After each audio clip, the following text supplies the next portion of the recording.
जैसे अभी कोई डोमिनेंट लैंग्वेज है, अंग्रेजी एक डोमिनेंट लैंग्वेज है, हिंदी एक डोमिनेंट लैंग्वेज है। हिंदी वाले चाहे जितना रोज ना रोएं, लेकिन हिंदी एक ताकतवर भाषा है आज की तारीख। और हिंदी से शेष भारतीय भाषाएं शब्द लेती हैं। हिंदी के बहुत सारे शब्द अंग्रेजी के डिक्शनरी में पहुंच चुके हैं। ताकतवर भाषा है तभी तो पहुंच चुके हैं। जैसे आज हम हिंदी और अंग्रेजी से, अंग्रेजी हमारी हर भाषा में घुस चुकी है। गांव का आदमी भी जब पूछना चाहता है कितने बज गए तो पूछता है क्या टाइम हो गया। टाइम उनको अंग्रेजी का शब्द नहीं लगता। या ऐसे बहुत सारे शब्द है जो अंग्रेजी के हमारे दैनंदिन जीवन में आ चुके हैं। ऐसे ही संस्कृत के शब्द भी शेष भारतीय भाषाओं में आए होंगे और स्वयं संस्कृत में भी शेष भारतीय भाषाओं के प्योरिफाइड शब्द गए होंगे। तो ये परस्पर आदान प्रदान के माध्यम से अगर हम समझेंगे भाषा की उत्पत्ति को, तो हम सही दिशा में आगे बढ़ पाएंगे। तो लगता यह है कि जो ये 500-500 साल का टाइम निर्धारित कर दिया गया है, उसके बजाय लगता यह है कि 2500-3000 हजार साल पहले ऐसा हुआ होगा कि जो बोलचाल की भाषाएं हैं उनमें से कोई एक भाषा डोमिनेंट, जैसे अभी हम आएंगे बात करेंगे हिंदी की, तो एक खड़ी बोली डोमिनेंट हो गई। वैसे ही कोई एक भाषा, एक क्षेत्र की भाषा जहां से राजकाज चलता होगा, वहां की भाषा से ज्यादातर शब्द लेते हुए, उनको प्योरिफाइड करते हुए एक भाषा निर्मित की गई होगी संस्कृत। और उसमें सबसे पहले वैदिक वांग में निर्मित किया गया, फिर लौकिक यानी कि जो महाकाव्य वगैरह, नाटक वगैरह वो लिखे गए, एक भाषा निर्मित हुई। और उस भाषा का व्याकरण बनने की प्रक्रिया में उसका एक कृत्रिमीकरण हो गया। जैसे हम जानते हैं कि राजभाषा हिंदी का एक कृत्रिमीकरण हो गया। आज की राजभाषा हिंदी, आप जब एटीएम में पैसे निकालने जाते हैं तो जितने लोगों को मैं जानता हूं उनको, वो सब हिंदी के अध्यापक होते हुए भी अंग्रेजी का चयन करते हैं। कोई कंफ्यूजन ना हो जाए, क्योंकि हिंदी ऐसी लिखी होती है कि समझ में नहीं आता कि कुछ गलत बटन ना दब जाए। जब आप फार्म भरते हैं कोई, तो आप सोचते हैं यार अंग्रेजी में सही लिखा होगा, अंग्रेजी हिंदी में पता नहीं क्या लिख दिया है इन्होंने, राजभाषा वालों ने। तो इसका मतलब एक अच्छी खासी बोलचाल की भाषा का, जिसको हम क्लेम कर रहे हैं दुनिया के तीसरे नंबर की भाषा है या दूसरे नंबर की भाषा है, जिसको 50 करोड़ से ज्यादा लोग बोलते समझते हैं, उस भाषा का कृत्रिमीकरण करके, उसका आर्टिफिशियल फॉर्म बना करके हमने उसको खत्म करने के कगार पर पहुंचा दिया। अब हिंदी का अध्यापक भी यूज नहीं करेगा तो कौन यूज करेगा बताइए? हिंदी का विद्यार्थी भी उसको यूज नहीं करता। इसका मतलब उसके कृत्रिमीकरण की वजह से वो भाषा का एक ऐसा रूप विकसित हो गया जो अब इररिलेवेंट हो चुका, अप्रासंगिक हो चुका। अब लोगों को इंग्लिश पसंद में आती। इंग्लिश आसान भाषा, अंग्रेजी के शब्द हो और किसी भाषा के शब्द हो, आसानी से सबको समझ में आए। तो इस तरह से संस्कृत का भी वो कृत्रिमीकरण हुआ। जिन भाषाओं से वो बनी, उन भाषाओं से वो दूर हो गई, तो फिर वो धीरे धीरे लोगों को अप्रासंगिक लगने लगी, क्योंकि बोलचाल से तो उसका कोई संबंध ही नहीं रहे। फिर बुद्ध आए और बुद्ध जिस बात को कहना चाहते थे, जिन लोगों के लिए कहना चाहते थे, उनको लगा कि ये भाषा उसके लिए नहीं है। बुद्ध के लिए संस्कृत मुश्किल नहीं थी, लेकिन बुद्ध को लगा ये भाषा मेरे लिए नहीं है, मुझे आम लोगों से बात करनी है, उनको उनके दुख का कारण बताना है, उनको जीने का तरीका बताना है। तो जीने का तरीका बताना है तो आम लोगों के लिए अगर आप कुछ करना चाहते हैं, हम जानते हैं नवजागरण में भी हमने देखा, स्वाधीनता आंदोलन में भी देखा, आज भी हम जानते हैं कि आपको लोगों के पास पहुंचना है, उनकी भाषा में बात करनी हो। आज बड़े बड़े अंग्रेजी चैनल भी, उनमें देखेंगे आप बीच में हिंदी में ऐड आ रहा है। क्यों हिंदी में ऐड की जरूरत है? क्योंकि जो उनके ग्राहक है वो हिंदी बोलने वाले हैं, चाहे वो अंग्रेजी की फिल्म देख रहे हैं। इसका मतलब है कि आम लोगों से कम्युनिकेट करने के लिए उनकी भाषा में बात करनी पड़ेगी। और बुद्ध ने इसी बात को समझते हुए लोक भाषा को चुना, उस संस्कृत को छोड़कर के लोक भाषा को चुना, जिसको पाली के रूप में बाद में जाना गया। इसी तरह से जब पाली का भी एक कृत्रिमीकरण हो गया, तो फिर प्राकृत का युग आया। ये सब केंद्रीय भाषाएं बनी, लेकिन ये आम बोलचाल की भाषाएं नहीं बन पाई। इनकी उत्पत्ति आम बोलचाल की भाषाओं से हुई, लेकिन धीरे धीरे इन्होंने खुद को आम बोलचाल की भाषाओं से दूर कर लिया। और प्राकृत का तात्पर्य तो दो है। प्राकृत एक उस भाषिक विकास की अवस्था का भी नाम है जिसको हम पाली के बाद में रखते हैं, और प्राकृत का मतलब होता है नेचुरल, एक प्राकृतिक भाषा। तो जब संस्कृत और हिंदी की डिबेट में लोग जाते हैं तो रामविलास शर्मा, किशोरीदास वाजपेयी वगैरह वो उस प्राकृत की कल्पना करते हैं कि एक प्राकृतिक भाषा थी, नेचुरल लैंग्वेज।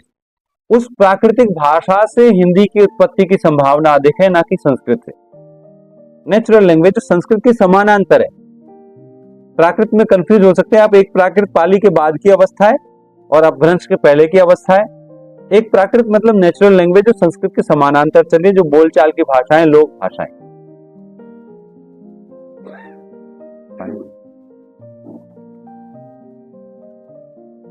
तो इसी तरह से भाषाओं का कृत्रिमीकरण होता चला गया और वो आम बोलचाल की भाषाओं से दूर होती चली गई। तो इससे हिंदी की उत्पत्ति की एक गुत्थी सुलझी कि जिस तरह से हम आंख मूंद करके हिंदी को संस्कृत की बेटी कह देते हैं और संस्कृत से हिंदी की उत्पत्ति मान लेते हैं, इसका मतलब उस पर पुनर्विचार की आवश्यकता है। डॉक्टर धर्मवीर ने यहां तक कहा कि अगर संस्कृत सभी भारतीय भाषाओं की जननी है तो ऐसा करते हैं हम कि देश के सभी स्थानों के जो प्राचीन नाम हैं उन सब नामों की एक सूची बनाते हैं। स्थानों के नाम, लोगों के नाम, जितने पुराने लोगों को आप जानते हैं, जितनी जगहों को आप जानते हैं, और उनमें देखने की कोशिश करिए कि कितने शब्द संस्कृत के हैं। गांवों के नाम, शहरों के नाम, लोगों के नाम, तो पता चलेगा उनमें से आधे से ज्यादा संस्कृत के नहीं है। अगर संस्कृत से सारी भारतीय भाषाओं की उत्पत्ति हुई है तो वो नाम संस्कृत के होने चाहिए, पर नहीं है। और बहुत सारे तर्क हैं, जो ये शूद्र और महिलाओं वाला तर्क है वो भी डॉक्टर धर्मवीर ने दिया।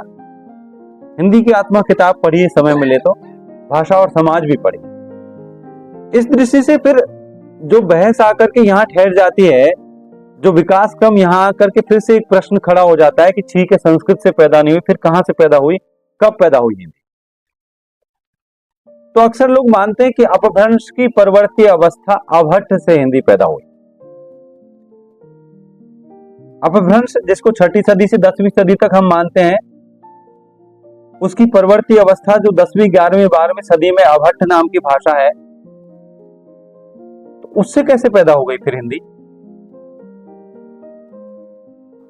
इसका मतलब है कि उस वक्त भाषा में कुछ बदलाव हुए, जिन बदलावों के आधार पर हम एक नई भाषा का दावा करने लगते हैं।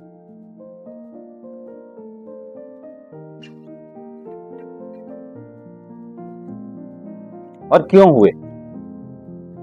जो 10वीं सदी के आसपास का समय भारत में, उत्तर भारत में खासतौर पे, वो बड़े बदलावों का, उथल पुथल का समय है। कुछ लोग बाहर से आए, आक्रमणकारी के रूप में आए, यहां बस गए, उनकी भाषा आई, आपसी मेलजोल हुआ, कुछ नई बातें आई, और भारत के समाज को हम जड़ मान लेते हैं, इतना जड़ भी नहीं रहा। हाँ, यहाँ पे जाति व्यवस्था बहुत समय से रही, स्त्रियों का शोषण बहुत लंबे समय तक हुआ, लेकिन इसमें बीच बीच में बदलाव भी होते रहे। उन्हीं बदलावों की प्रक्रिया में 10वीं सदी के आसपास यहाँ की भाषा में, उत्तर भारत की भाषा में एक नई प्रवृत्ति दिखाई पड़ती है, जिसके आधार पर चंद्रधर शर्मा गोलेरी इसको पुरानी हिंदी कहते हैं और कुछ लोग सीधे हिंदी कहने लगते हैं। वो सबसे बड़ी प्रवृत्ति है जो पहले की भाषा में नहीं है, संस्कृत में नहीं है, पाली में नहीं है, प्राकृत में नहीं है, अपभ्रंश में नहीं है, लेकिन हिंदी में है या भट्ट में है। परसर्गों का प्रयोग, हिंदी के अपने मौलिक कारक चिन्ह आए, जो हम कहते हैं कर्ता ने, कर्म को, कर्ण से, ये जो कारक चिन्ह है ये तब से दिखाई देने लगते हैं, हिंदी के मौलिक कारक चिन्ह। कुछ ध्वनियों में भी बदलाव आया, हिंदी शब्दानुशासन में उसको विस्तार से बताया हुआ है। फिर नामवर सिंह की जो किताब है हिंदी के विकास में अपभ्रंश का योग, उस किताब में इसको विस्तार से बताया हुआ है। क्योंकि हमारे पास विस्तार से इसको समझने के लिए अभी यहाँ इतना समय नहीं है, तो हम आगे बढ़ते हैं, कुछ और प्रश्नों पे बात करते हैं जो आपको दिलचस्प लगेंगे। हिंदी के विकास में अपभ्रंश का योग। नामवर सिंह का नाम आप सुना होगा। उनकी किताब है, उनका ये पीएचडी थीसिस है जो किताब रूप में छपा, हिंदी के विकास में अपभ्रंश का योग। इसका मतलब ये हुआ कि ऐतिहासिक भाषा विज्ञान की दृष्टि से हम समझें तो 11वीं सदी के आसपास एक यहाँ की भाषा में बदलाव हुआ और उसमें कुछ नई प्रवृत्तियां शामिल हुई, जिससे हम हिंदी का दावा करने लगते हैं और हम मानते हैं कि हिंदी वहां से शुरू हुई। अब दो प्रश्न और अनसुलझे रह गए हिंदी की उत्पत्ति को लेकर के, कि हम हिंदी की उत्पत्ति को 10वीं सदी तक ले जाते हैं, लेकिन हिंदी के विकास क्रम में 10वीं 11वीं सदी के आसपास अमीर खुसरो और विद्यापति की भाषा आपको आज की हिंदी के करीब की भाषा दिखाई देती है, लेकिन 12वीं 13वीं 14वीं 15वीं 16वीं 17वीं सदी में ऐसी भाषा नहीं दिखाई देती। तब हम ब्रज भाषा को या अवधी को या राजस्थानी को हिंदी कहने लगते हैं और हमें खड़ी बोली नहीं दिखाई देती। तो क्या खड़ी बोली गायब हो गई?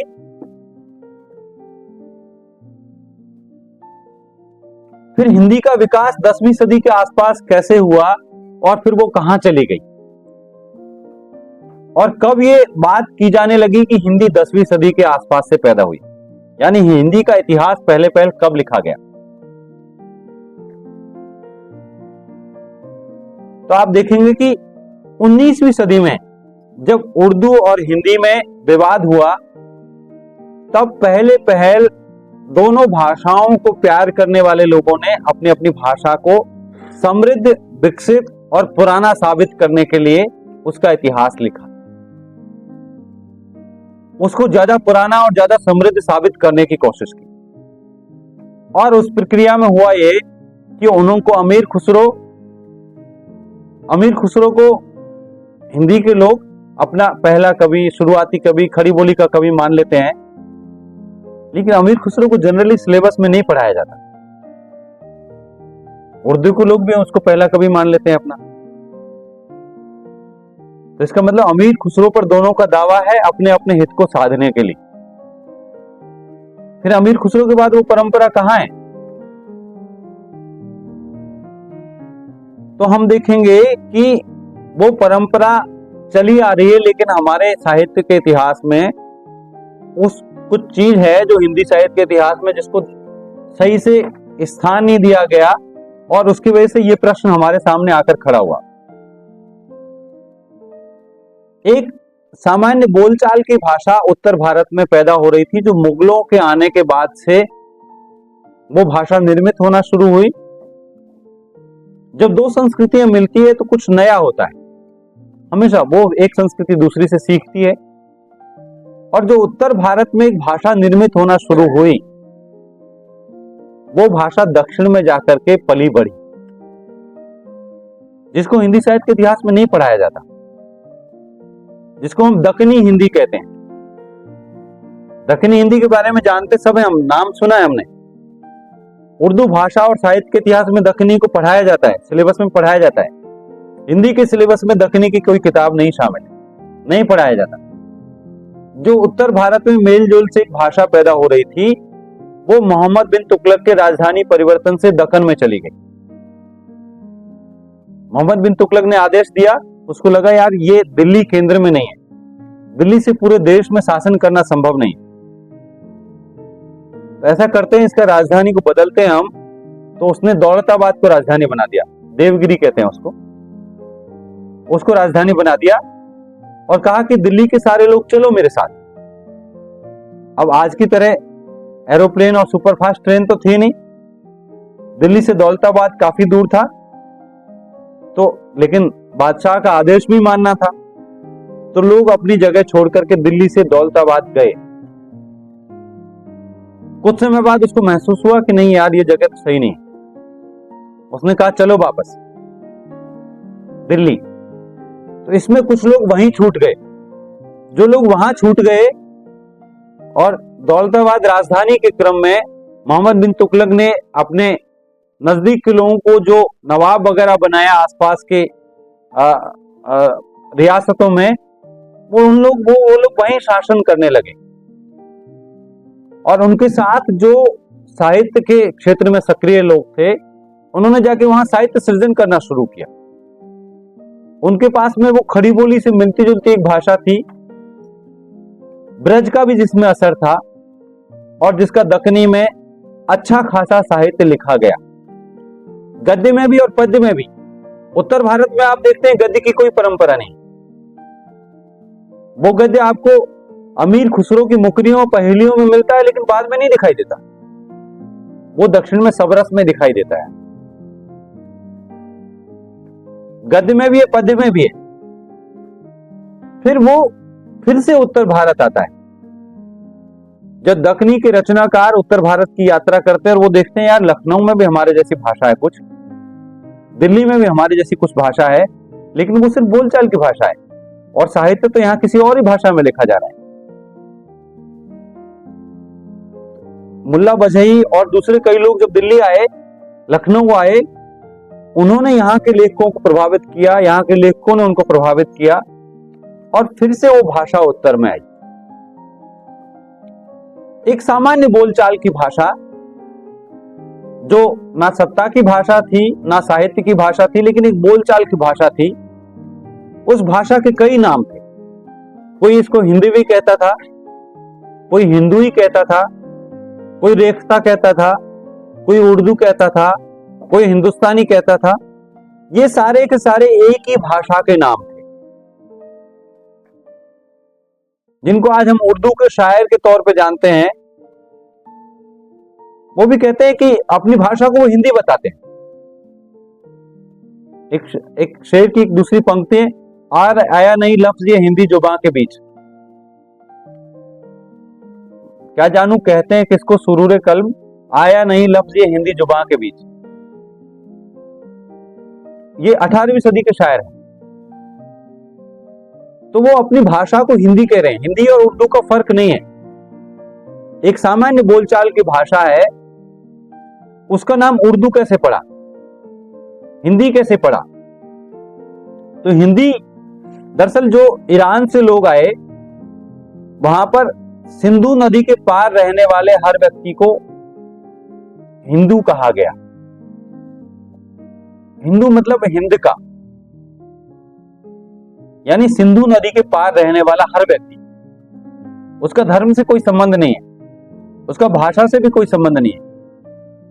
उसको हिंदू कहा और उनकी भाषा को हिंदी कहा, यानी हिंद के लोगों की भाषा हिंदी। तो इस तरह से तो हिंदी पद बना। और जो उर्दू है वो तुर्की भाषा का शब्द है। उसका मतलब होता है शाही पड़ाव, सैनिक छावनी। जब तुर्की मूल के लोग यहां पर आए, बाबर को आप जानते हैं, तो जो सैनिक छावनियां थी उसको उर्दू कहा जाता था। उर्दू उस छावनी को कहा जाता था, क्योंकि तुर्की भाषा में उर्दू है। लेकिन वो सैनिक तो बाहर से आए थे, उन सैनिकों की दैनिक आवश्यकताएं पूरी करने के लिए, उनको जो खाने पीने का सामान चाहिए और कुछ सामान चाहिए, उसके लिए छोटे छोटे बाजार लगते थे। ये बाजार शब्द भी स्वयं उर्दू का है। इस्तांबुल में है द ग्रैंड बाजार। आपको आश्चर्य होगा, हम जब वहां गए तो हमने देखा रहे बाजार को बाजार ही कहा जा रहा है। इसको तो हम अपने गांव का शब्द समझते थे, पता चला वो तो तुर्की भाषा का शब्द है।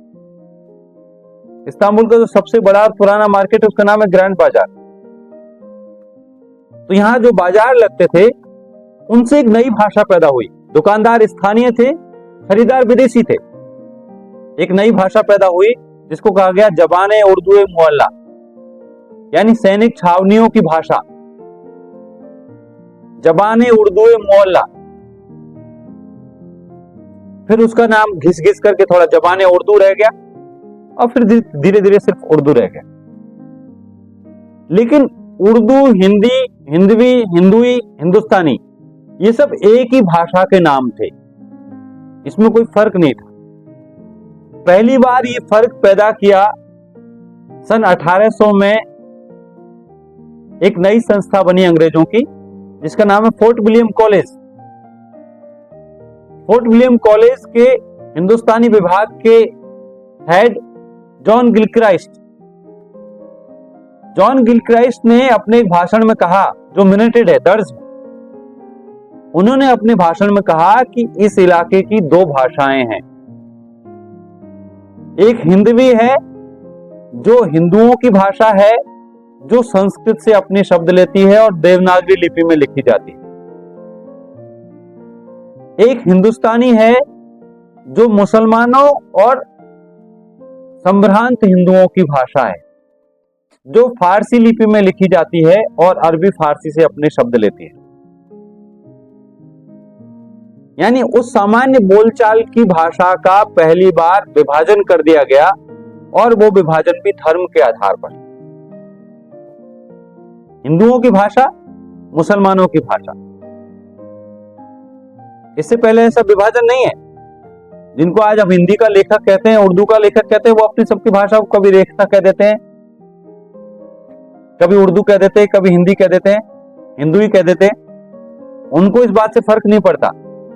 ये विभाजन कर दिया गया और उसी आधार पर अंग्रेज प्रशिक्षकों को, अंग्रेज प्रशासकों को सिखाने के लिए ऐसे अनुवाद कराए गए। ये हिंदी का अनुवाद है, ये हिंदुस्तानी का अनुवाद है। तब तक उर्दू पद का प्रयोग उन्होंने नहीं किया।